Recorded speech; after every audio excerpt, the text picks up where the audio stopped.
once again go on to our subject on the veil. And I think that this will be more or less the last part of it. There might be others, but that might come in later. But this area bring it to its conclusive part concerning the veil. But this side is life beyond the veil. Life beyond the veil. For the past 2 weeks, we learned something concerning the effects of the veil, and the veil as God used it, and the veil as the enemy uses it in many areas. But we thank God that God has always made a way for us. And Jesus, when he died on the cross, as we read last time, we saw that there were a lot of things that happened. There were earthquakes, as we saw.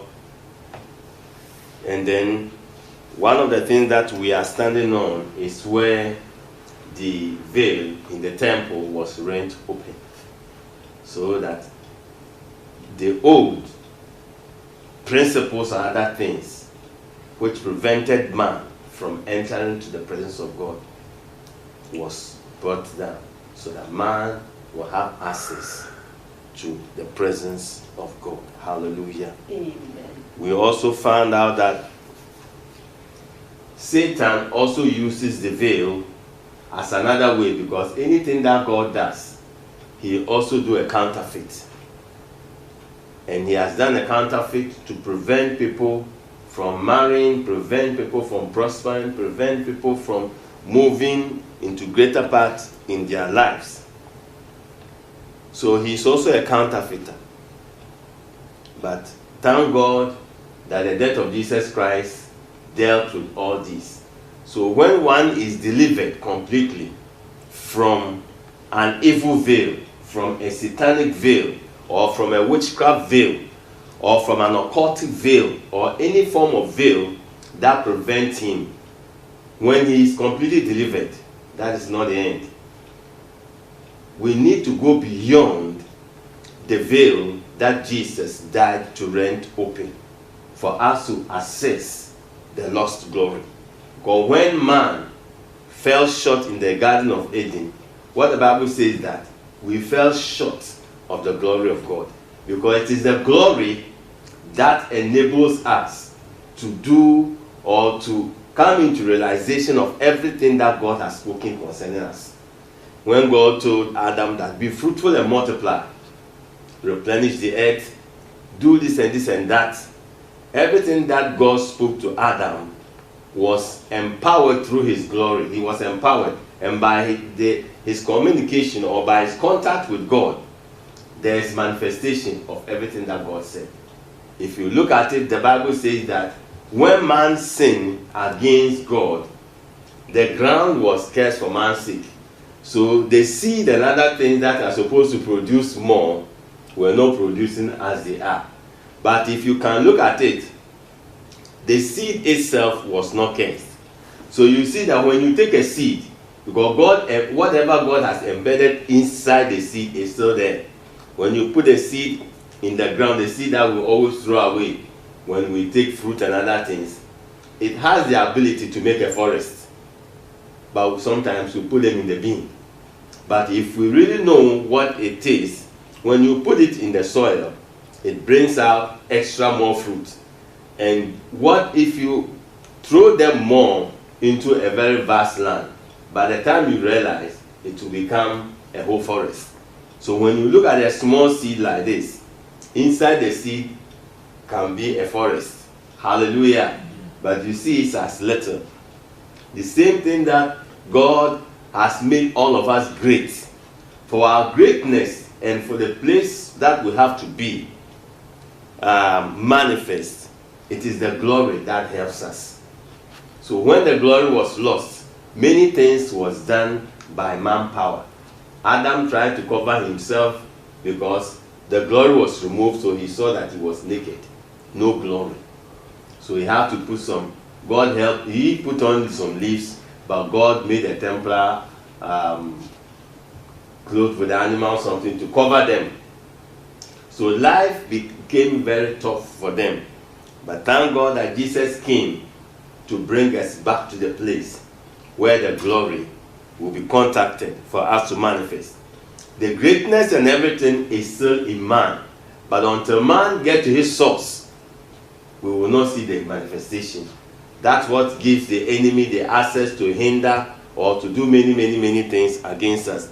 But when we are able to go through the veil as Jesus made it, rent it be open, if we go through and we get to the other side, life will be much more easier and life will be peaceful. We will enjoy the best. God, Jesus said that I have come that ye might have what? Life, and have it more abundantly. The abundant life can be found after the veil, that is beyond the veil. When we pass through, because the veil was rent into two, and our part was to do what? Enter through to get to the other side. And the other side is where we have the presence of God. In the normal temple, we had the ark of the covenant with the cherubims and whatever on top. It was something like a figure on earth, but the actual thing is in heaven. Whatever Moses built was something that God gave to him. It was a pattern in heaven that was given to him. And the high priest alone was the one who was able to go to the place. But thank God, Jesus became our high priest. He did not go to present animals' blood and sacrifices, but he went to present his own blood to God on our behalf. So he stands as our high priest. And then he invites us to come and access life free of charge. He says life abundant. And that is what he promised us. So as we can see that the veil, the purpose of the veil is to prevent us from accessing what we need to have, or is to cover. It's like a curtain, as we can see. The veil is just like a curtain, as we see. And its purpose is to prevent, to cover, to hide, so that you will not see the real identity of a particular thing. So today I want us to look at Hebrews chapter 4, verse 16. Hebrews chapter 4, 16 says, "Let us therefore come boldly unto the throne of grace, that we may obtain mercy and find grace to help in time of need." The writer put it in a very beautiful way, that as we see and as we understand, we will really grasp a lot of things. Instead of going as the high priest of old goes with blood trembling, we have been invited to come boldly, without any fear. You see, into the throne of grace. It is not an ordinary throne, a throne full of grace. He said that we may obtain what? Mercy, and find grace to help in time of need. Because the high priest in the olden time went to God's presence to ask for mercy for the people, that the people's sins will be forgiven and that they will be washed. Actually, it's something like covering once a year, but Jesus did it once and for all. And he did it with his own blood. So for us to receive mercy, mercy comes in when we are falling short of the glory of God. As we see ourselves the way we are, when we get in through the veil, we go for mercy. God forgives us, cleanses us from every unrighteousness, every sin, and the door has been opened for everybody, male and female, great and small, rich and poor, to go into the same place to receive. Hallelujah. Amen. And he says that you will obtain mercy and find grace in time of need. We will find what? Grace after the mercy, after we have received mercy, God has forgiven us, what we need next is the grace to make it in life. You see that grace is in two forms. We have the grace as an unmerited favor, and this is the favor that comes upon us to receive the blessings of God. And there's another side of favor that is a type of empowerment that is we see the glory doing. Empowerment that helps us to be able to overcome, to be able to do some certain things that the normal human strength cannot do. Paul said that he can do all things through Christ who strengthened him. He was talking about grace. Because with the physical strength, he has limits. But when grace comes in, grace makes you do more than the human strength can do. That is where we all come to a place that we say, this is the finger of God, or this is the hand of God, giving God all the glory. Because everything that we do on earth, or whatever a child of God does, is just by grace. So whenever we say that we have done something, or anything of such, we are taking the glory of God. Hallelujah. Amen. But when we let God know that it is He, God, who did it, every glory goes to Him. Because the Lord says He will not share His glory with man. Hallelujah. Amen. So the throne, as He's talking of, a throne is a royal seat, a chair of state. Amen. It's a sovereign, a throne that is sovereign, a seat which is full of grace, designed to dispense mercy and pardon to mankind, which Hebrews is saying. Hallelujah. The grace helps us to be able to receive every blessing, every good thing that God Himself has ordained for us. So we need that grace. We need that grace to be able to make it all. And when we get to the other side, or beyond the veil, that is the presence of God. According to Psalm 16:11, it says, "Thou wilt show me the path of life. In thy presence is fullness of joy. At thy right hand there are pleasures forevermore." So in God's presence, He says there's what? Fullness of joy. When we get to that side, we receive joy, great joy, joy that cannot be measured. And He says there's pleasure. That is what the psalmist was explaining here. Fullness of joy. That's where you can praise God, you can worship God, you can do everything, because in heaven, that is what is happening. God is being worshipped continuously. People are calling, holy, holy, holy is the Lord. Lord God Almighty. Hallelujah. Amen. He is so holy. He is being worshipped. So when we get to that place, it is like breaking through somewhere, and many have not been able to make it because of the realms that we are in and the fights that we are in. Amen. So in the presence of God, when we get there, a lot of things come out, and then life itself is experienced to the fullest. 2 Corinthians 3:17 says, "Now the Lord is the Spirit, and where the Spirit of the Lord is, there is liberty." In God's presence as well, when you get there, there is total what? Liberty. Total liberty is what you receive from there. So God's presence is full of liberty. So when you are in His presence, because of His power, because of His glory, Satan cannot operate in that realm. The glory is so powerful, he will not be able to stand it. So when you are living and operating in life beyond the veil, you live a life that is full of victory. You see the victory that Jesus won for us manifesting in wherever you stand. Because your presence alone will scare demonic powers.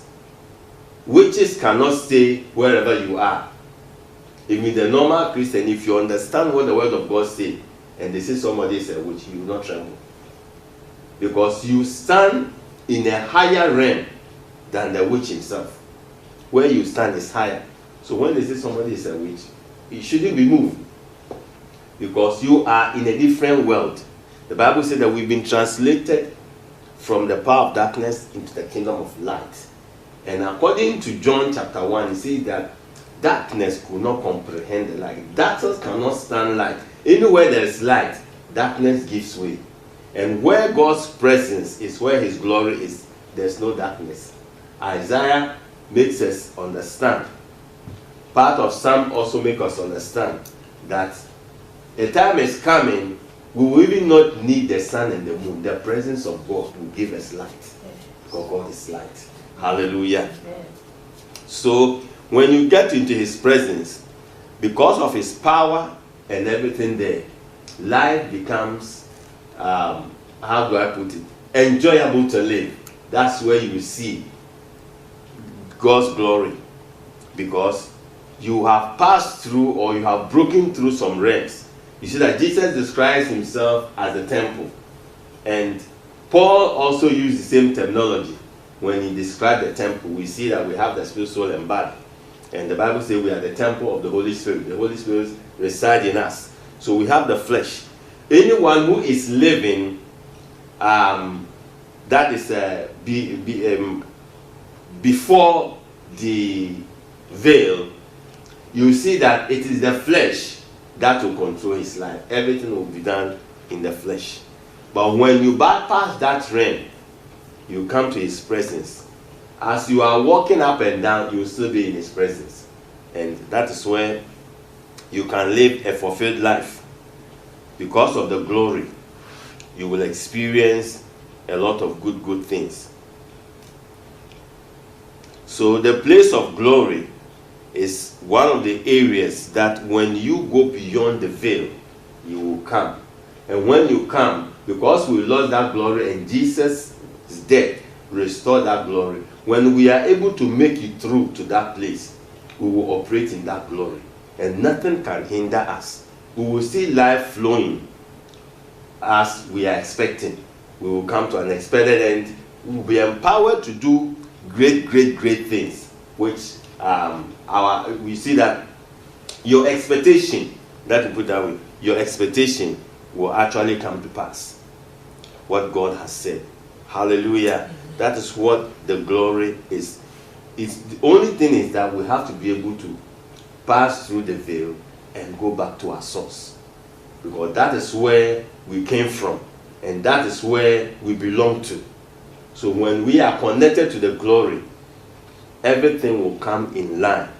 Whatever God has ordained you to do, you'll be able to fulfill it to his glory. Hallelujah. So life beyond the veil, let me bring out some of the few things that I put down here. You encounter with the glory of God. You have an encounter with the glory of God. And when we look at the example of Moses, when Moses went before God's presence and came out, the Bible says that his face was glowing. It was shining in a way that when the children of Israel saw him, they were running away. Everyone was afraid because they haven't seen such before. A person's face glowing with light, bright. So when Moses realized that whenever he was coming to the people, he had to put a veil. Something because they were not used to. It was a glory that was in his face. So he has to put a veil so that he can talk to them. When there's a veil, they can stand. But without a veil, they are afraid of him. Because he has come to in contact with God, had an encounter with the glory of God. And also, we contact the glory of God, which brings fruitfulness in life and destiny. That is beyond the veil. And beyond the veil, life is that we encounter, or the life that we live, is a spirit-filled life. That is where we can bear the fruit of the Spirit. You see love, joy, and all these things manifesting. That is the life beyond the veil. It is no more the flesh that is at work. So you will live a spirit-filled life. You will always be filled because you will be in his presence. Hallelujah. Mm-hmm. And also, life beyond the veil is spirit-led life. Spirit-led. Because you will not lean on your own understanding, but the Lord will direct you as you are there. You will contact God, or any decision that you are making, you make sure that this is God directing you. So you see that you will be led by the Spirit of God. That's why the Bible says that those who are led by the Spirit of God, they are the sons of God. God's sons are led by the Spirit. They are not led by what they see. They are not led by what they hear. They are not led by anything but what the Spirit of God is leading them.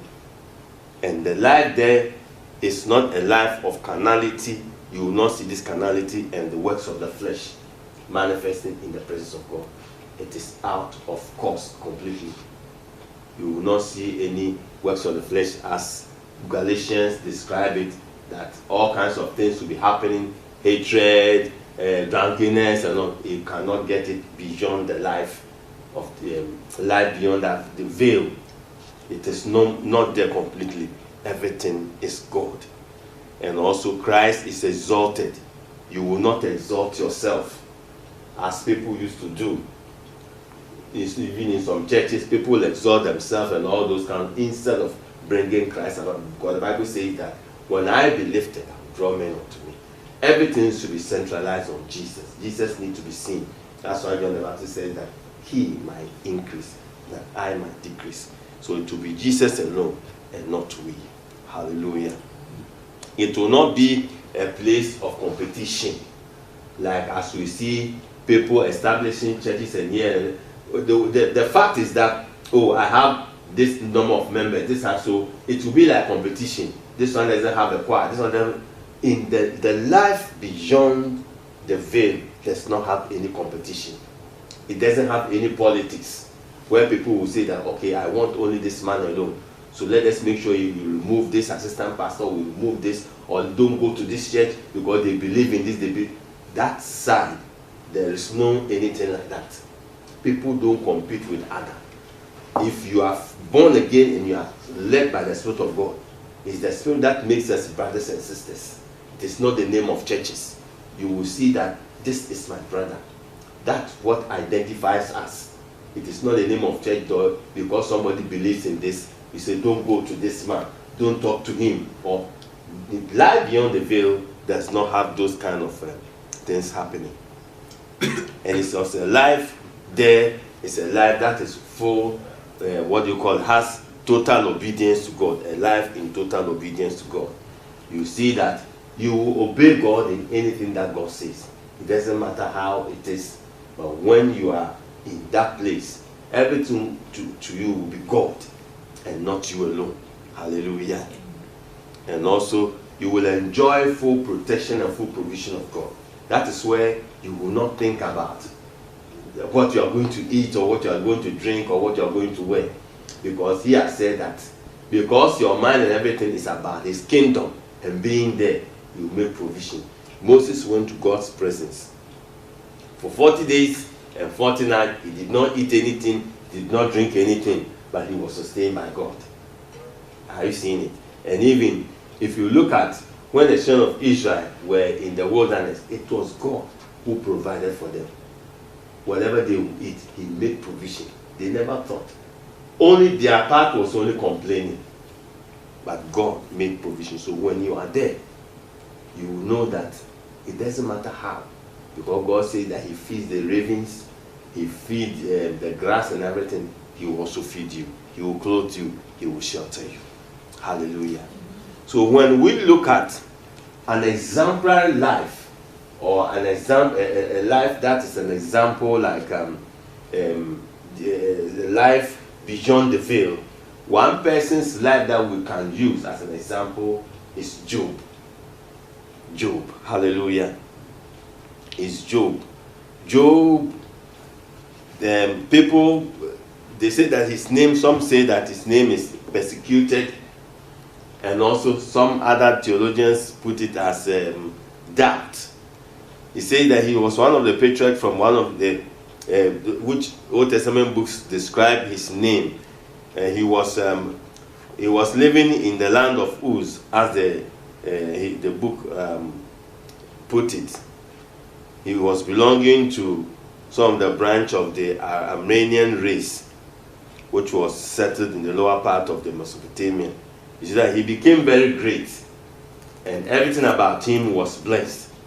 And I want us to just look at something from Job 29, Job chapter 29. Let us read some tidbit about some of the things that Job 29 describes the life beyond the veil, where you really enjoy life fullest. Job enjoyed life before he entered into, let me put it, temptation, where he was tempted, and then later, after coming out from that kind of trial, he received double.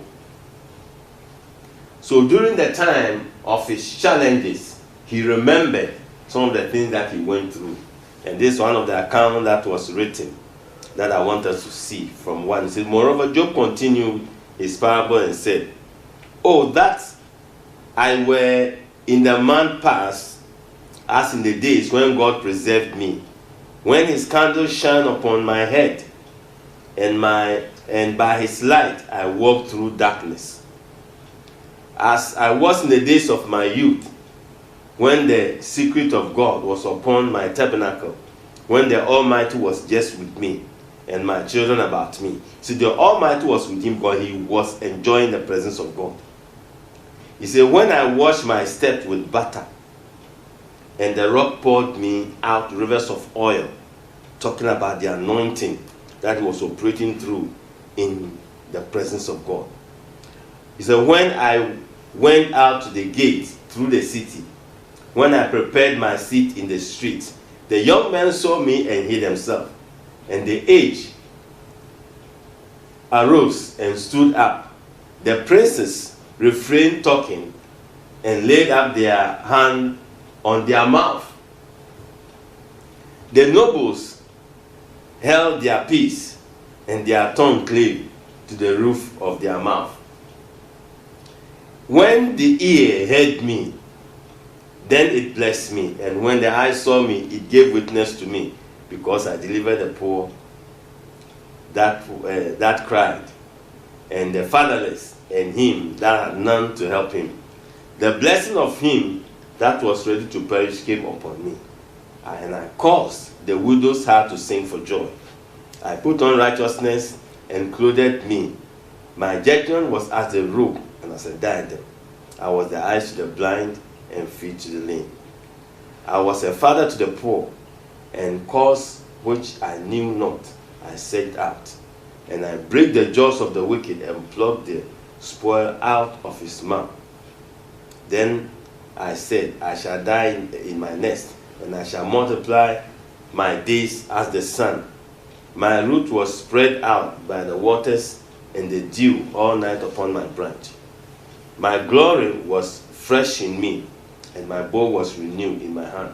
When you read on and on and on, you see that even people, you see, the ear was ready to hear his counsel. Because when you are in his presence, God endues you with wisdom.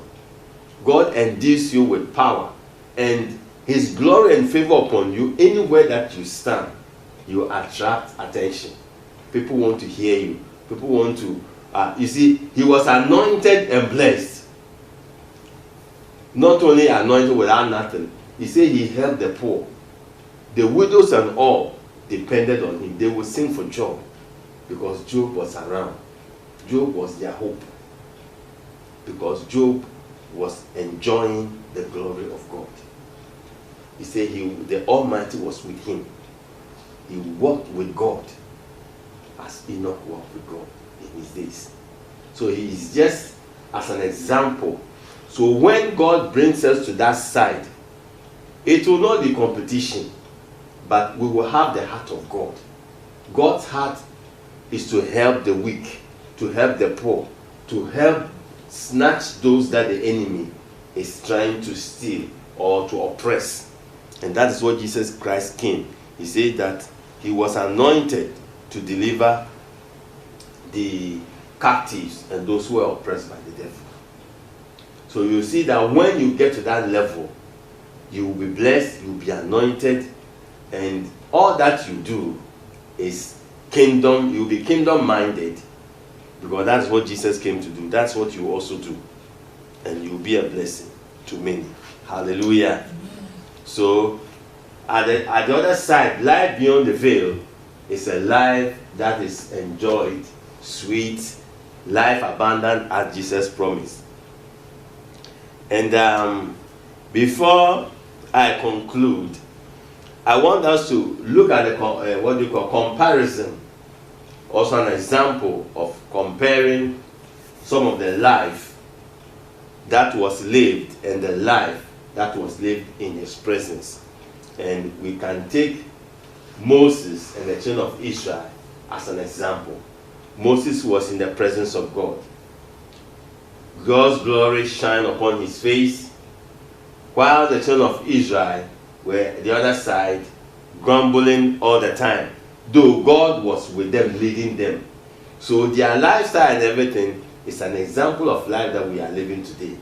As we read this scripture from Corinthians chapter 10, 1 to 10, I'll read everything so that we can see the picture. Paul even warned us that what these people did just serves as an example. So you can see the life at the other side, because Moses was enjoying his presence, and then the children of Israel were also on the other side. It was that kind of church, the life that is moving on. So when you see the church today is just like the church that was in the wilderness. Everything that was happening, people will not strive to go to the presence of God. Even sometimes when God wants to speak, say that you alone, you Moses, go and then hear and come and tell us. Many people are not ready to go to the next step, because entering through the veil is not just going just like that. It takes sacrifice. It takes total surrender. A lot of things have to be put aside before you'll be able to get to his presence. Hallelujah. Where the glory is, and because of where we fell, a lot of things need to be out of our way before we'll be able to get there to experience great things. Okay, Corinthians 10. He said, moreover, brethren, I will not that ye will be ignorant, how that all our fathers were under the cloud, and all passed through the sea, and all were baptized unto Moses, and in the cloud, and in the sea, and did all eat the same spiritual meat, and did all drink the same spiritual drink. For they drank of that rock, of that spiritual rock that followed them, and that rock was Christ. But with many of them, God was not well pleased, for they were overthrown in the wilderness. Now these things were our examples, to the intent that we should not lust after evil things, as they also lasted. Neither be idolaters, as the same as some of them, as it is written, the people sat down to eat and drink and rose up to play. Now let us neither let us commit fornication, as some of them committed, and fell in one day 320,000. Neither let us tempt Christ, as some of them also tempted, and were destroyed of serpents. 10. Neither murmur ye, as some of them also murmured, and were destroyed of the destroyer. Now all these things happen unto them for ensamples, and they are written for admonition, upon whom the ends of the world are come. Hallelujah. So Paul wrote these things for us to understand. If you look at the other side of the veil, there's always complaints and murmuring. Why this? Why that? Why have not God blessed me? Why in the same temple? As some people are doing buying and selling, some are complaining, some are murmuring, some are committing fornication, some are doing all kinds of horrible things. Some are even worshiping some other gods among them at the other side, but they have a tag that we are Christians, we are this, we are that. That is what is happening. And he said that the Lord was not pleased with them. He said they ate the spiritual food, drank the same spiritual drink, even that followed them, the rock, that was Christ. They can eat the supper, do everything, yet they go about doing the wrong things. And he said that God was not well pleased with a lot of them, and many, many things that they were doing. And these are examples. So when you look at the life that they lived, it's just like the life that is in motion today, that you can see most of the people doing in the body of Christ. And thank God we also have others who are also serious with God, striving to be in his presence where the glory is. Moses always yearned to be his glory. He even said he wanted to see God face to face. He had a heart. This man was very wild. He said, Lord, I want to see your face. God said that no, we can't. I will show you my glory, but not my face. And that should be our prayer, that we will always be in his presence. If we get to that place, we'll be able to make it. The Bible makes us understand that Moses always sought the ways of God. Anyone who comes into the presence of God will seek the ways of God. But people who are the other side of the veil will always want to go their own way, what pleases them. And as we are even seeing today, messages and other things that come, they want the message that will make their ears sweet, not what God is saying, that do this and do this. And no, they don't want to hear what God wants them to hear. They will interpret the gospel to their suiting. So on the other side of the veil is what we call religion. People want to see God, but they will take their own way. People want to see God, but they will follow man-made rules. That we see tradition, culture, this and that.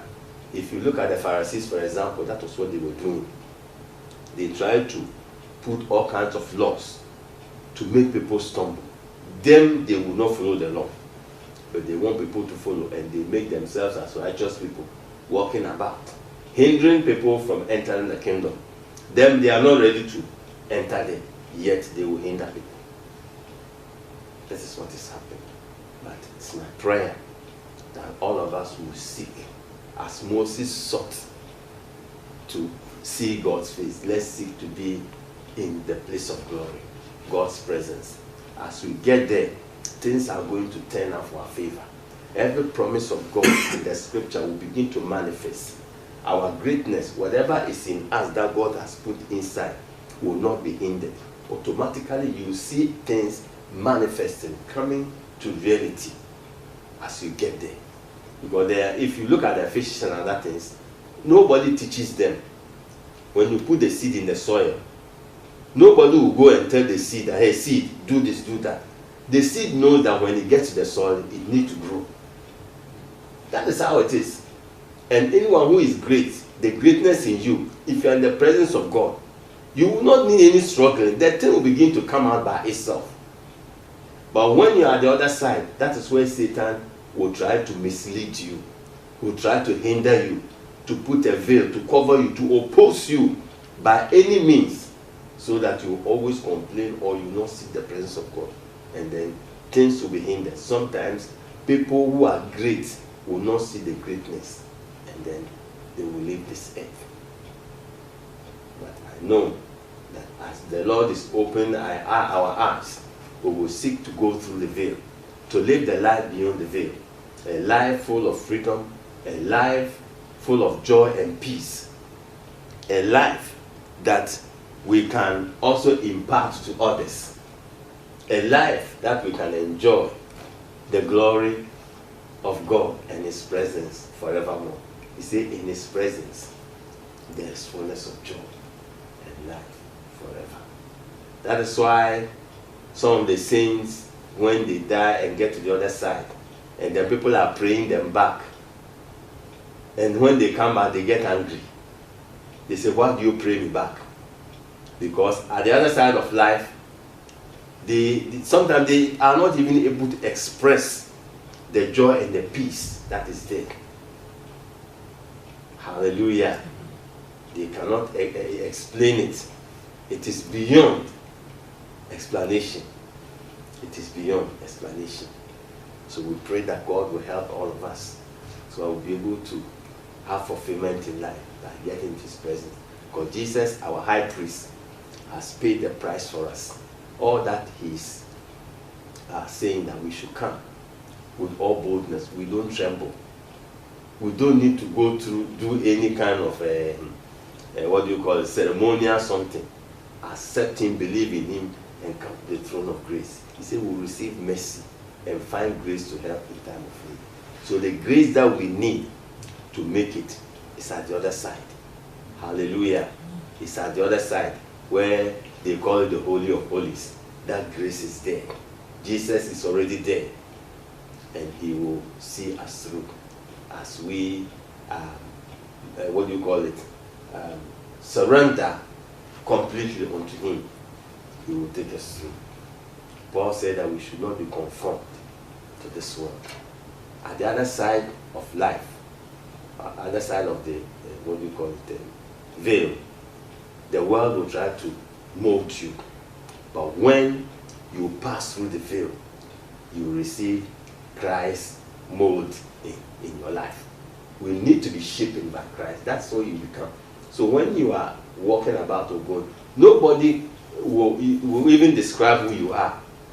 The moment they see you, the Bible says we are living a person, they will see Christ in you. Hallelujah. Amen. Because his glory will shine on you, like as it happened to Moses. God's glory will be over you. And that is God's plan for us, that we will be in his presence. Why Jesus died was just to bring us back to where we lost the glory. So we will not fall short of the glory anymore, but we will enjoy the glory. Hallelujah. So we will pray and we will ask God to help us. There are a lot of things that hinder us. That is the flesh. It's the flesh that causes us not to take the step to enjoy the best. Sometimes the flesh will dictate to you, you are tired. Sometimes the flesh will tell you, you are weak. The flesh will tell you, oh, when you do this, you will be cheated. When you do that, a lot of things are all from the flesh.